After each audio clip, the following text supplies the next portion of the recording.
Stimulus bill offers $600 a week to the unemployed for 4 months, drawing Republican objections.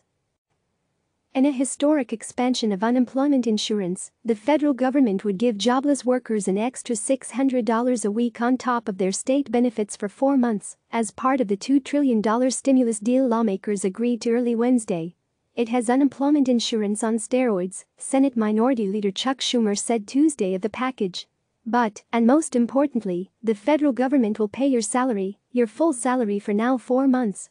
While the extra money in the deal wouldn't fully replace the lost wages of some higher-paid workers, it would significantly add to everyone's regular state benefits, which range from $200 to $550 a week, on average, depending on the state.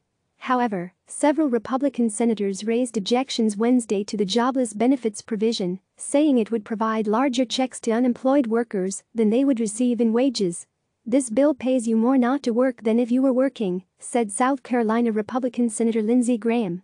"You're literally incentivizing taking people out of the workforce at a time when we need critical infrastructure supplied with workers. If this is not a drafting error, then it's the worst idea I've seen in a long time." The dispute could delay quick passage of the bill, given that the senators are asking for changes of a key component of the legislation.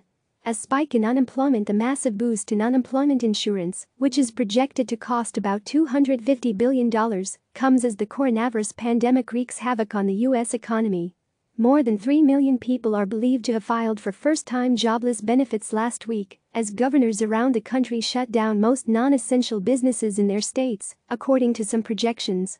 "The generosity of this benefit is unprecedented," said Michelle Evermore, senior policy analyst at the National Employment Law Project. "Because this situation is so different, we have to break all the rules." In addition to the enhanced checks, lawmakers want to add up to 13 weeks of extended benefits, which would be fully covered by the federal government. Currently, state unemployment checks last up to between 12 weeks and 28 weeks, depending on the state. Most states provide up to half a year of benefits. Plus, the deal calls for a new pandemic unemployment assistance program, which would provide jobless benefits to those who are unemployed, partially unemployed, or unable to work because of the virus, and don't qualify for traditional benefits. This includes independent contractors and the self-employed, who typically aren't eligible to file for unemployment, and so-called gig workers, who aren't eligible in many states.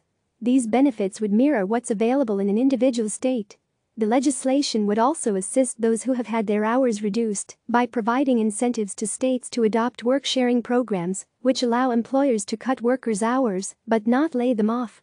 Those workers are then eligible for some unemployment benefits.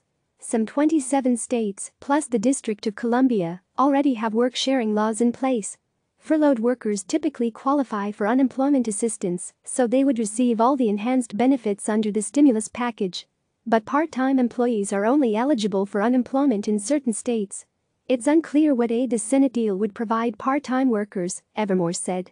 The bill also calls for allowing the jobless to receive benefits immediately, instead of waiting a week.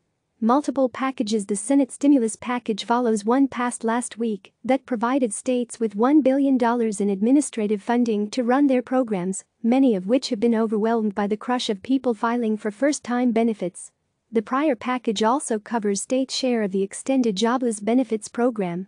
The surge in coronavirus-related layoffs has also prompted many states to expand who qualifies for benefits, extending assistance to those who lose their wages because they are sick or quarantined, caring for an ill family member, or home because their children's schools have closed. The unemployment provisions in the Senate package would expire at the end of the year. This story has been updated with additional details from the bill. CNN's Manu Raju and Ted Barrett contributed to this report. Click subscribe to receive the latest news.